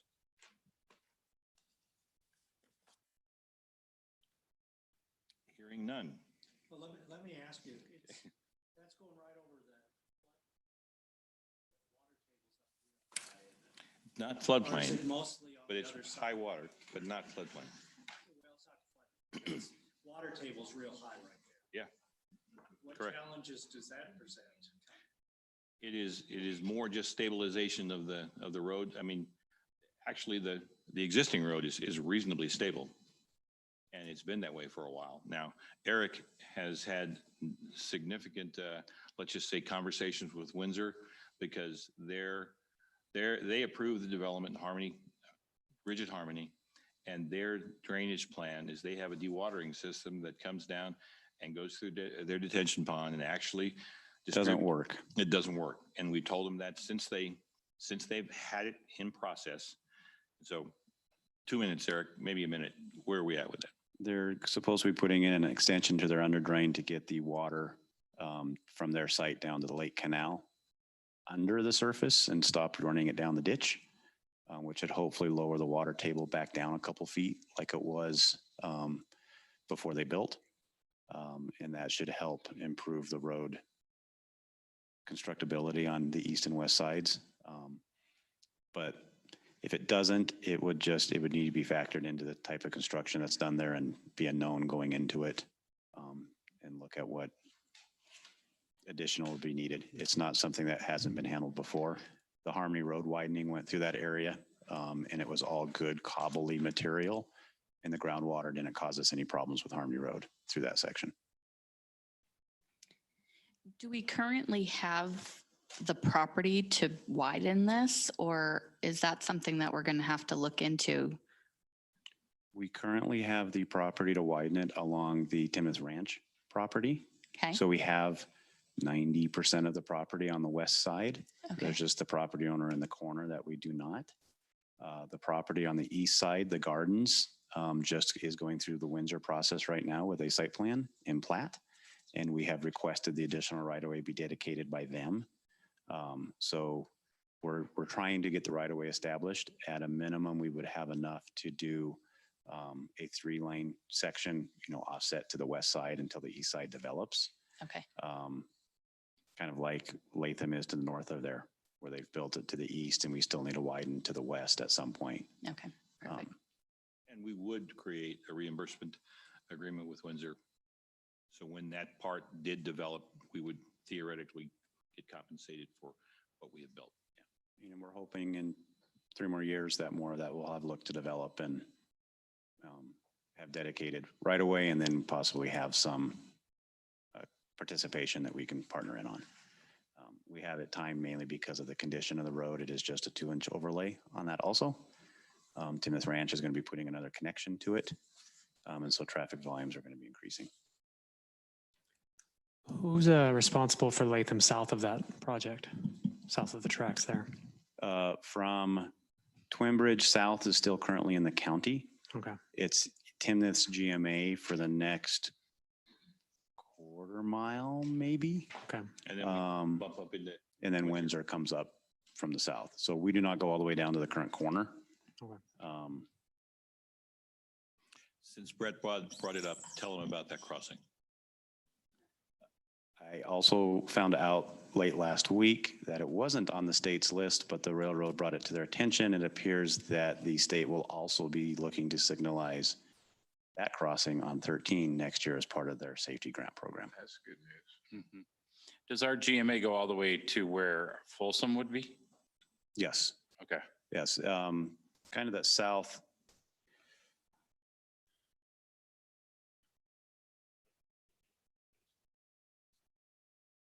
Folsom. A little bit south of Folsom. Okay. Thank you. Yeah, so Folsom would be in the GMA area. Great. Would there be a possibility of making that one? Are they planning on doing a quiet crossing at that one? No, they wouldn't. And since it's not us, it'd be hard pressed for us to recommend making it a quiet crossing. That would be the county that And which a they would not community do that. member would speak to if they wanted that? Would be good, yes. Correct. Would you like me to give you the contact information on that? Because it would be the only crossing east Yeah. of I-25 that would not be a quiet zone crossing. Because Windsor's made everything to the east quiet zone. So it's probably one that we would run at in some way, shape or form, but maybe it's a partnership with Windsor too. We'll see. Okay, Don, the next two are future projects. How about we skip over those? One of those is one you asked if we were going to be coming to. Excuse me? One of them is one you were asking if we would be coming to, Busgrove west of Main Street.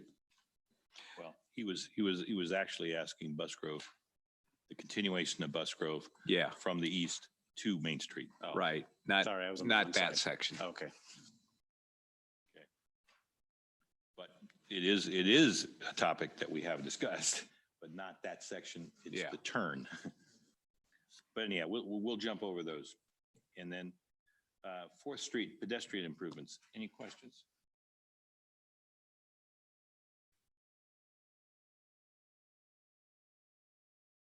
That's just 25,000, so let's skip that. Hopefully, we're not getting that detailed. Okay. Wetzel. Okay, so Weitzel, I suspect, but any questions? Yeah. Okay, so let me tell you where we are right now. We've been in constant discussions, well, not constant, but pretty aggressive discussions with the Connell team, and Aaron can and Lori can attest to the fact that they've been good, bad, and ugly as far as all our discussions. But I think they're trending in the right direction now as it relates to our fighting everything that's been happening. So they've agreed that they're going to pay for extending Weitzel from where it ends now, south and around almost, well, they're going to do all of it to County Road 5, but I'm going to say 80% of it, maybe 85% of it they're going to build to its ultimate condition, and then they're going to neck it down to a 3-lane section until it gets to County Road 5. I won't go into the conversations we've had about reimbursements and everything else, because that's just a different game. But suffice it to say, I expect this to be built, they want to open a facility by October of next year. And so in order to do that, this road has to be built. So that's the 20,000-foot view of where we're at. Can I ask a question that's not specifically about this section, but I'm trying to think of traffic patterns, and I'm thinking that for people maybe who are coming from, let's say, Windsor, that area, who are trying to get to Costco, they'll be coming, let's say, down County Road 5. They'll be wanting to turn left into that area. It's a relatively high speed limit right now. There's no turn lanes or anything like that. Is there any plans to do something with County Road 5 in that area to make it a little bit easier? And did I miss something? I might have. No, Okay. you didn't miss anything yet, but yes, that intersection would be improved, and part of the minimum improvements would be a left turn pocket northbound.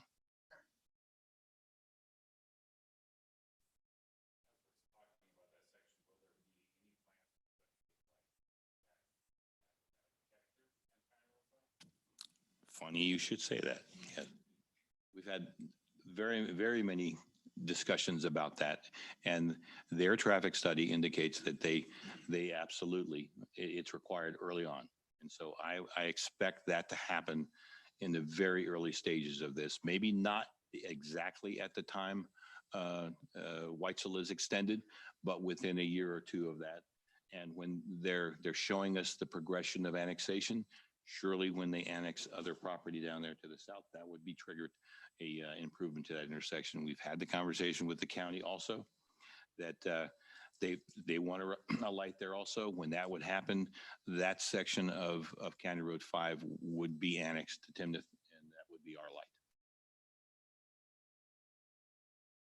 There's still plans for closing that road this fall. Is that the timeline for? Closing which road? No, Hector, thank you. Yes. It's, well, what's the latest? Sorry, that intersection made me think of that. I'm Yeah. sorry. I'm sorry, Mark. I veered off there. But it made me think of that. The last I knew, they were scheduled to close Hector September. Okay. Just in time for school. Just in time for Mhm. school, September through next April. I have gotten emails from them on other smaller pieces of their project that their schedule is slipping significantly because of the asphalt supply issues. So I don't know how that's impacted that schedule yet. I'll have a meeting with them in the next week or two. Thank you. All right. Well, you know, I can punt this APR project to Lisa, actually. Yeah, this is just a placeholder for the American Rescue Plan dollars that we're going to receive. A project hasn't been identified. We have to spend it by December 31st, 2024, but I just wanted to put it on here just as a placeholder. So once we identify a project, we'll come to council and get that all approved and the timeframes figured out.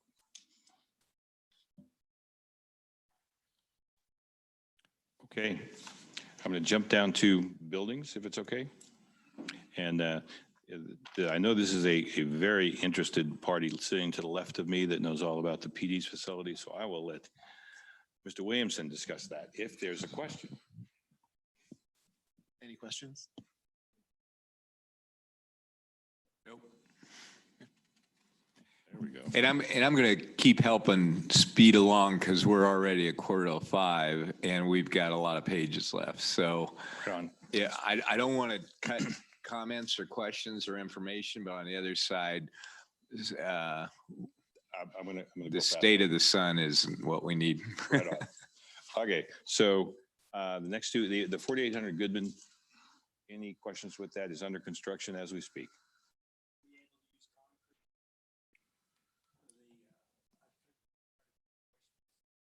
Oh, yes, yes. Okay, moving on, we're now to Parks and Recreation. And this is more Brian and Matt than me, but I'll say any questions on the community park? I've got a few comments on the community park. We discussed this park along with other things in our last committee meeting, and it seemed like there's sort of a swell of which I mentioned a while back, a swell of interest in having a skate park to be part of this next planned improvement, and I brought that up to the committee, and we were discussing what would that look like, and there's two spots that it could potentially be in, and one of them is the splash pad, and we had a little discussion around that splash pad, and some of the negatives to a splash pad were that it's only used between Memorial Day and Labor Day.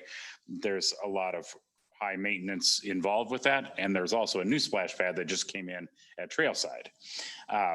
Also, we talked about the current programming of the play equipment in our current parks, and a lot of that is targeted towards the young children.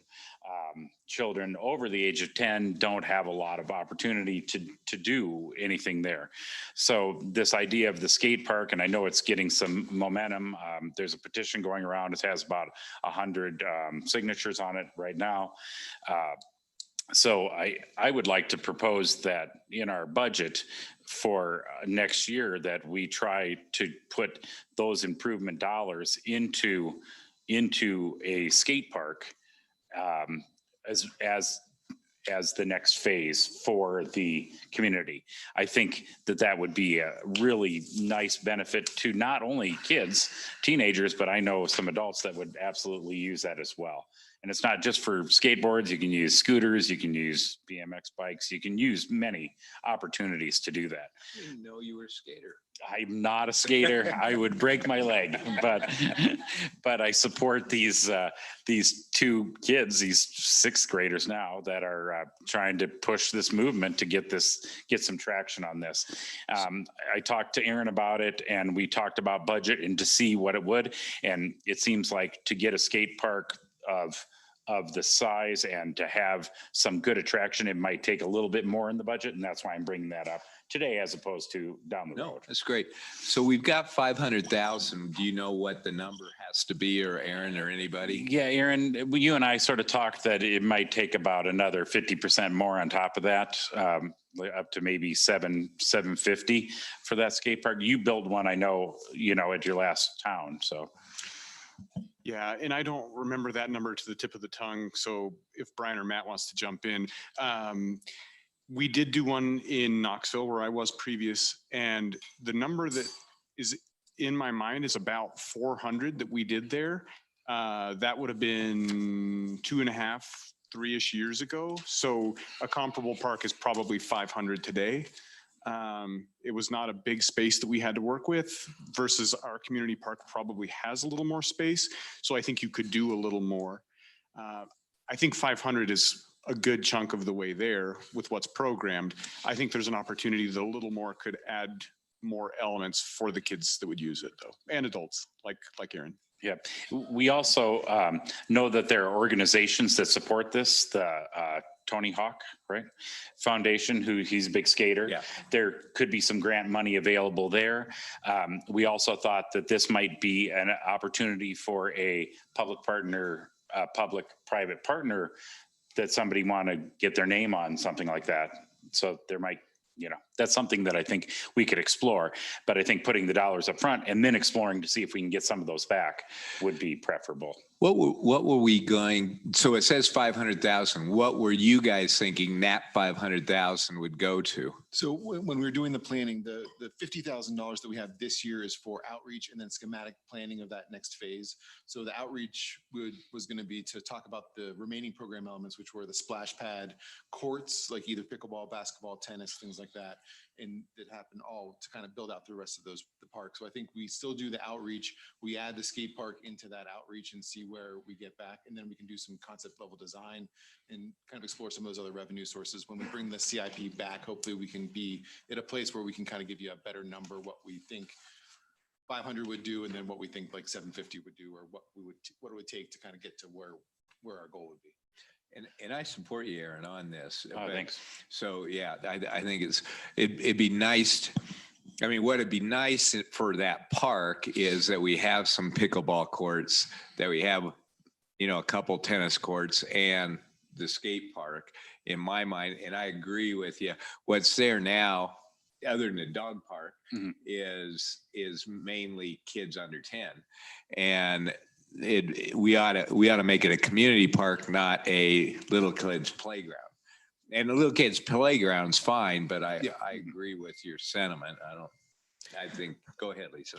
I was going to say, I agree as well. And just looking long term, I know there's other phases down the road, but if we were wanting to keep some numbers the same, even just switching that 500 for next year with that 750 for a couple years down the road, not knowing what we're going to use that for. And that number will probably increase when the budget comes out next year. So would just be a thought.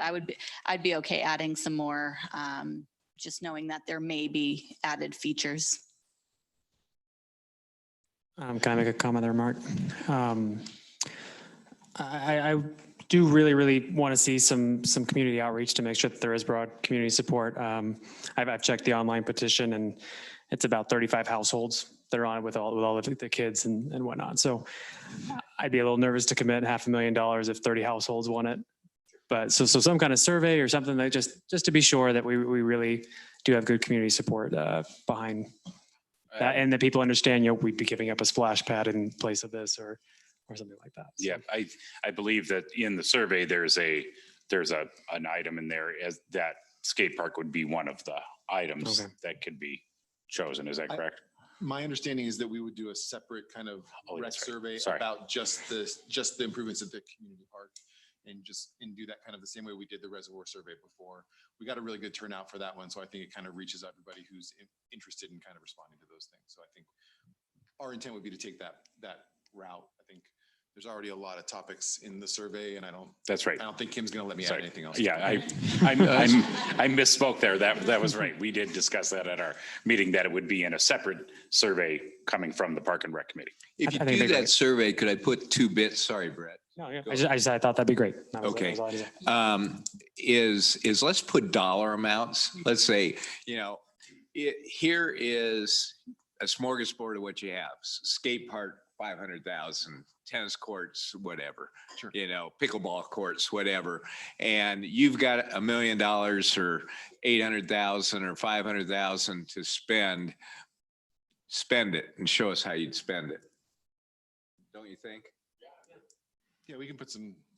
Do something like Yeah, that. sure. But when I served on another large organization, my controller always used to have what he called tin cans, which was all of his hidden dollars that he could pull out later that he buried in the backyard.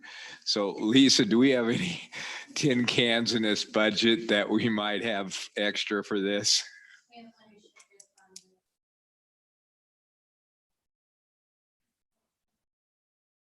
We have unrestricted funds that could go towards this, and we also can use parks impact fees for part of it. Oh yeah, what's our park impact fees right now?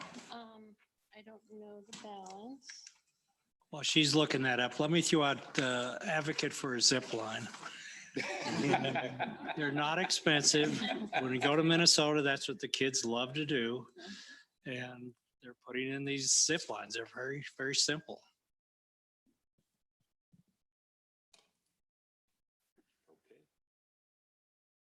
You will use the zip line. Oh, absolutely. I do in Minnesota. It's inside to be open. It is one thing that at the Twin Silo, you do see all ages using that. Yeah. that- Oh yeah. They're fun. It does break down every once in a while. Okay, though. Lisa. We have over $2 million in parks impact fees, Oh, and we so- use it for various projects in the CIP.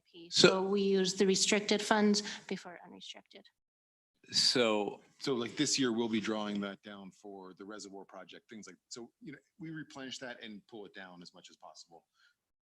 Spending But it- those restricted dollars before we spend unrestricted dollars. yeah.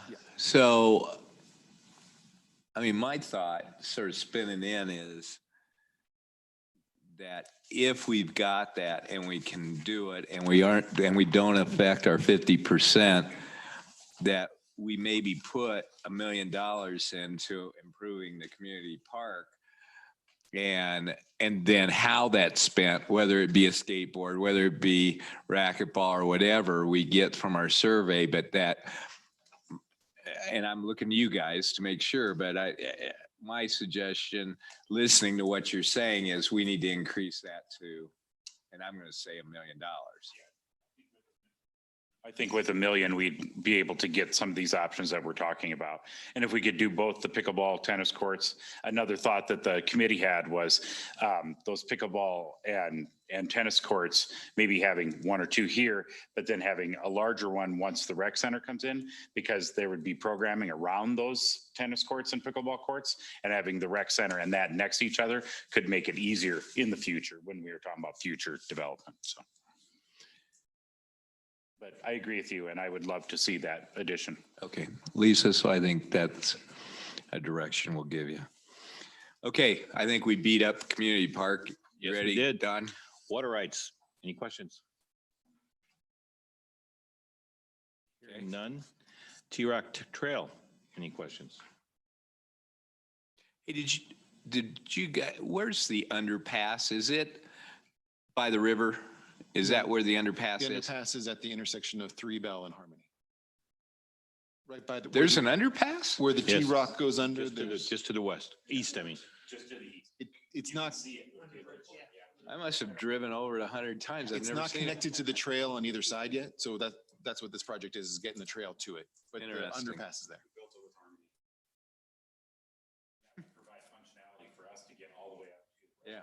Yeah, yeah. No, it's great. That was a curiosity question, not a question. Okay.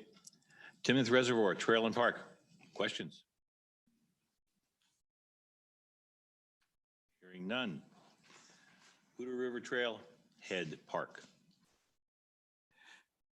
I'll put in one comment is when we put that trail in and stuff, that's right next to most of the trail, I think, is in there. I think it's just that one little section there that isn't.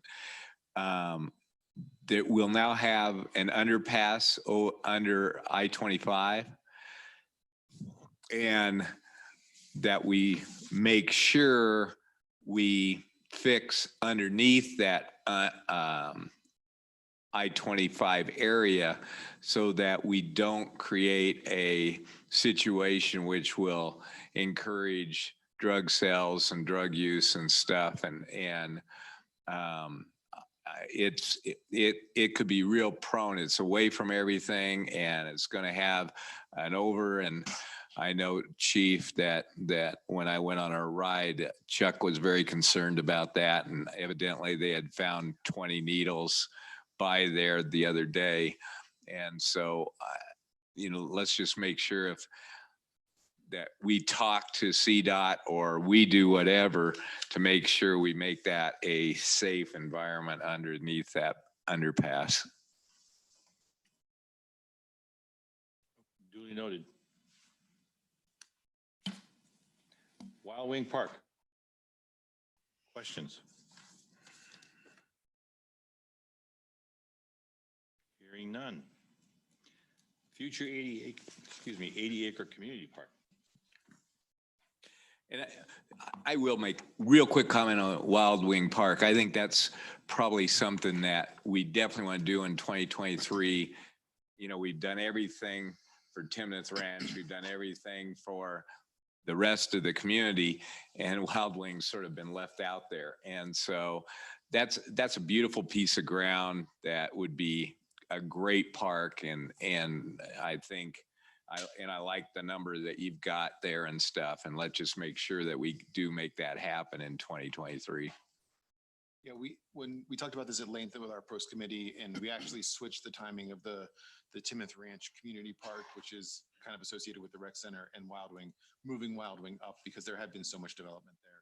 Yeah. In the last community survey, Wild Wing Park scored the lowest, so that's why it had been pushed out. But now there's been a whole bunch of development out there since then, so we flipped those around. Plus you get outvoted. 80 acre park. Any questions? Hearing none. Park and Recreation Center. Questions? Also hearing none. Timnath Ranch Park, which is.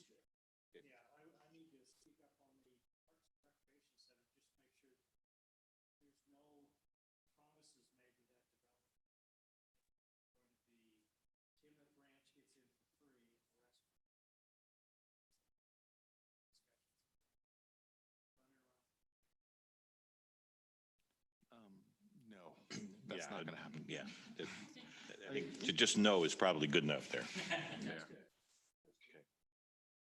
And just so we're clear, we're not really even talking to the developer about it right now. What we're going to do next is just kind of some outreach and research and try to vet what the programming might look like. And so we have a better idea of able to cost estimate what some of the demands might be, so we can have a more educated discussion about it next year. Is that right next to the pool and clubhouse that are right there? Is that right next door to it? That is the current site we're looking at. Yes. Okay.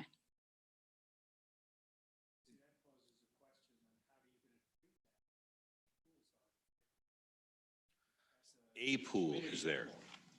Yeah, so that pool is owned by the Metro District, I believe. So in the inception of the Park and Rec Center, it was a public-private partnership with either the Metro District or the developer. And there's actually more space on the parcel there. There's a small carve out in the map that shows where that parcel is. Part of it is the pool, part of it was the site for the future rec center. The Metro District does own that parcel. So, but there's plenty of other space in that park if we didn't want to partner with the Metro District to do that. So I would say there's no firm plans or commitments have been made at all on any of that. Would it be wise to look at alternative sites as well? The old town up here, 14 acres. Yeah, I think really what would be best is if we understood kind of what our goal was as far as programming is concerned, and then we can try to start looking at alternative sites. But we can. The community sort of takes everything.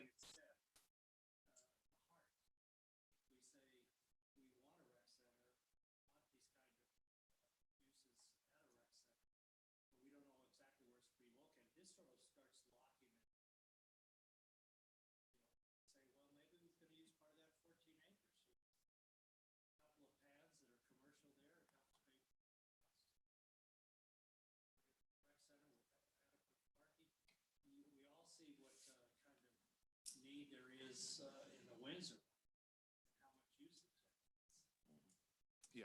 I just throw that out there. I think we can add some, I think we can easily add some site analysis into this evaluation we're doing next year. And I think that, our communications team will help us craft the language in all of the outreach to make sure that there's no, we're not talking about a specific site. We're just talking about kind of what we want out of that. And then we can have further discussions with the council about that. I think we're really just trying to start gauging some interest in what's out there. Okay, and moving on to the Timnath Ranch Park, we all know that's the area within the peanut. Any questions? Hearing none. Riverbend Park. Also hearing none. Heritage Park.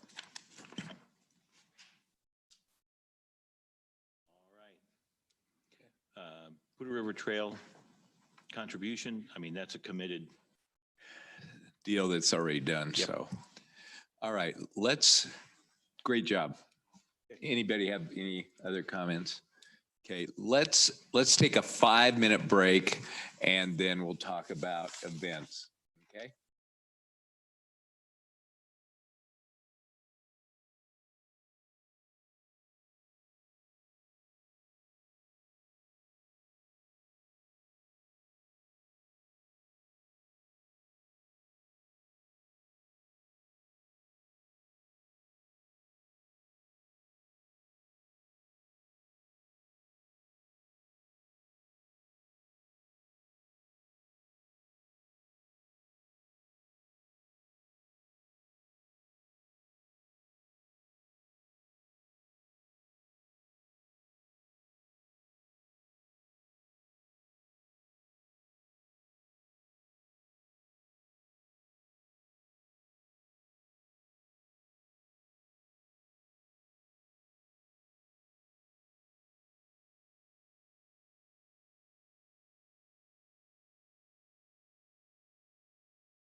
And you guys were given a new event budget, and in your packet, there's an events listing with dates.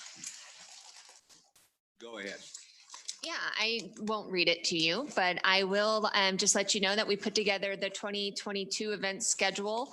As I promised last time I was here, we added a few more events, given the fact that we have a little bit more time to plan. And with that, I will just entertain any questions that you might have. Everyone's trying to eat and read Lisa, at the do you same have any time. comments? I was wondering if you could, are you planning on going over any of these, or is it just if we're asking questions? Just asking questions, I Okay. thought, because I want to be sensitive to your time. So I have two. One is the police safety fair. That's the same or similar to what we've had in the past, where the helicopter comes, hopefully, all the fire trucks, all that kind of stuff. Is that correct? Yeah, that's correct. This is Okay. just being added into special I think events, it's- so I can support Andrew, hopefully. Okay, perfect. And then I was wondering if you could talk about that new one, Colorado Youth Outdoors Safari Day. Oh, that's a good one. Off the top of your head, Callie. I know, this one's gonna rack in my brain. So the Safari Day was one of the options that CYO gave us when we were pondering ideas of how to partner with them community-wise when we were talking about the Winter Wonderland. That is a option that they were willing to give to Timnath. That would be, they call it a Safari Day, but it's kind of a really pared down CYO experience where a mentor and a youth would sign up and be able to go out, and it's a full day course essentially that's run by CYO that would be an option for Timnath residents. So they do things like fishing, trap shooting, those types of things. Anything else, Lisa? Thank you. Brad?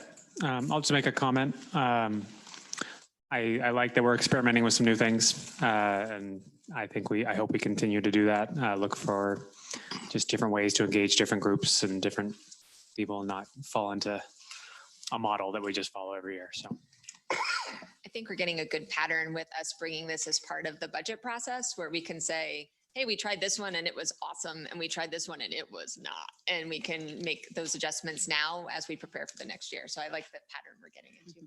And I like your comment, Brett. I don't know if we want to do this or not, so I'm going to just look to you guys and see, do we want to identify one that we'd say, let's throw out? And because sometimes you just keep doing it because you're doing it. Yeah. And what I'm thinking is I ask each of you to just name one that you would throw out. And if like three of us have the same one, we might want to throw it out. Does that sound like an exercise that's worthwhile? Brett, I'm going to let you start. So if I had to pick one, I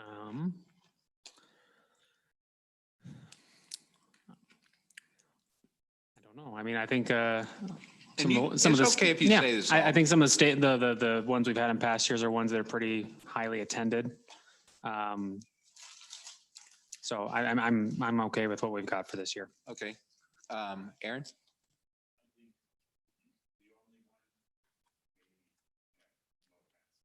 I know. I knew you'd say that. I don't know. I just. Oh, state of the town? Yeah, I don't know.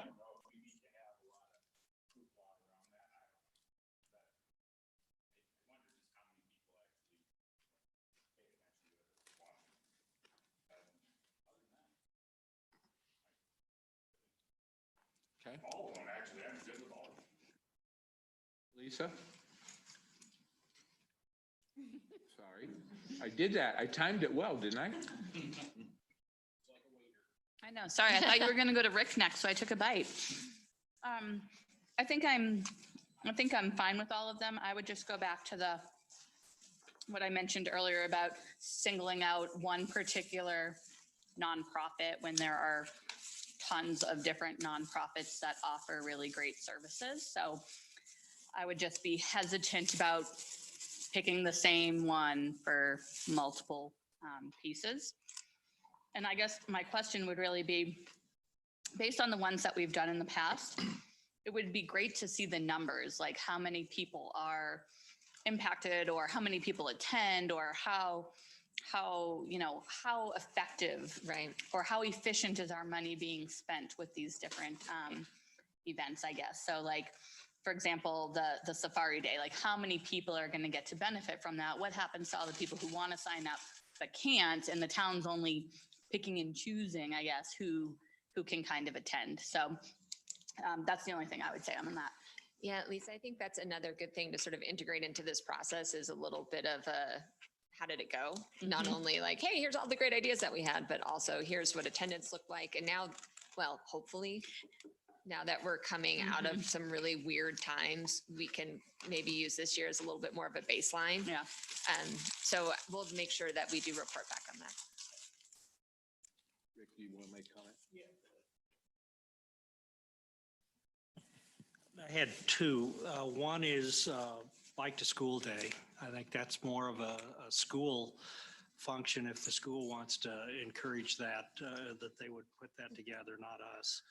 The second one is the safety fair. I'm hoping that we get a new police station up and running, and with the fire department this close, that at some point we can partner with our own police chief and police department and with the fire department and create those kind of programs, kind of deal. And then the third one is that I'm all in favor of Fall Fest, but I didn't know how you arrived at the 90,000. Is that the food trucks then again, or? That number came from just compiling previous years, but removing the catering option that we had prior and adding on the food trucks where residents would pay for food. Right. So it might not cost us 90,000. Yes, correct. Because in the past, I think we were spending, a lot. I'm not going to throw out a number, but then we would ask for contributions at the same time, but the contributions weren't equaling what we were spending. So hopefully that 90,000 will be more in line with where it should be, I believe. But the other two, they're good programs, Bike and the Safety Fair, but hopefully as we move down the road, if you will, those things can be put in other places as well. I think Lisa made a good charge to you guys. Next year when we get the budget, let's also then have how many attendees are there and try to be as accurate as we can with it so that we are putting our money in the best spots and stuff with it. And that might tell us what things we do delete in the future and stuff like that. I do have to go woundedly back to you, Aaron. And I think, Callie, you'll support me on this, is I reduced our state of the town address by like $30,000. I mean, it was a lot. I don't think we even wanted to add up the time, but I think we did try to create the state of the town to be informative, transparent, but not, and that was one of the questions we asked the mayor right off the bat. Do you want a production or do you want a report? And it was very clear that he wanted us to. And I came back and said, I just want overheads and that's it. And incorporated the rest of the council as opposed to being the Mark Sukup show, and so I appreciate the comment, but I was going to defend myself there because I think No, that's right. Yeah, no, I'm not upset at all.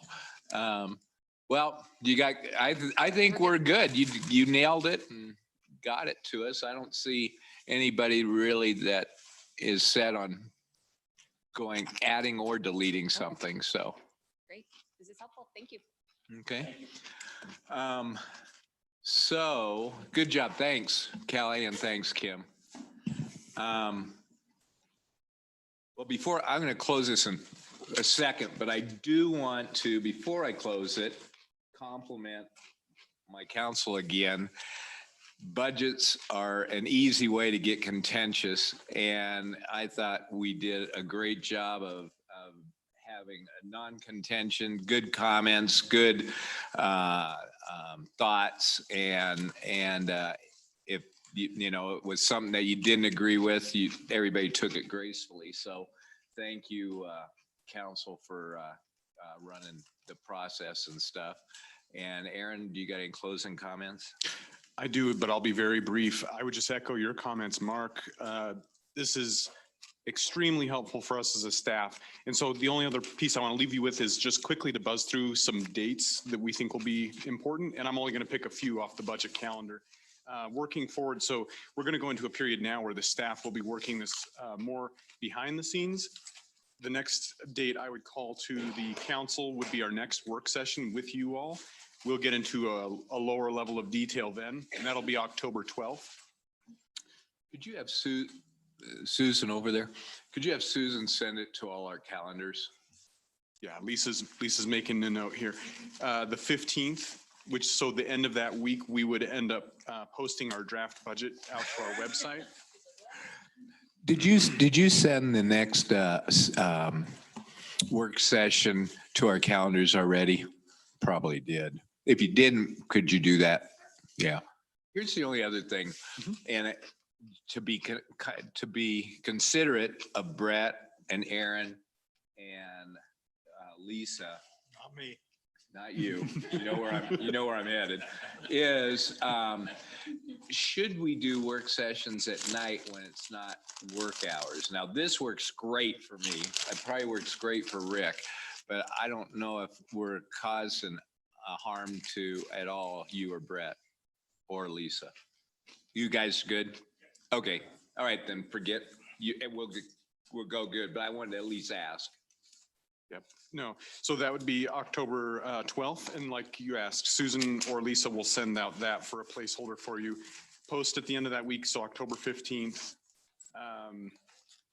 And then first reading for the public hearing, November 9th, with actual adoption on December 14th. So just high level dates. You don't really need to remember those. Just wanted to put those out there. That's kind of the process for you folks going forward. But again, just very much appreciate you guys coming in much earlier than we usually have you on a Tuesday, and for a very constructive meeting. It's very much appreciated. I think that's all I have. Okay, I don't think So do I have a motion to adjourn the meeting? So moved. Second? Second. Okay, all those in favor say aye. Aye. Opposed? Carries unanimously.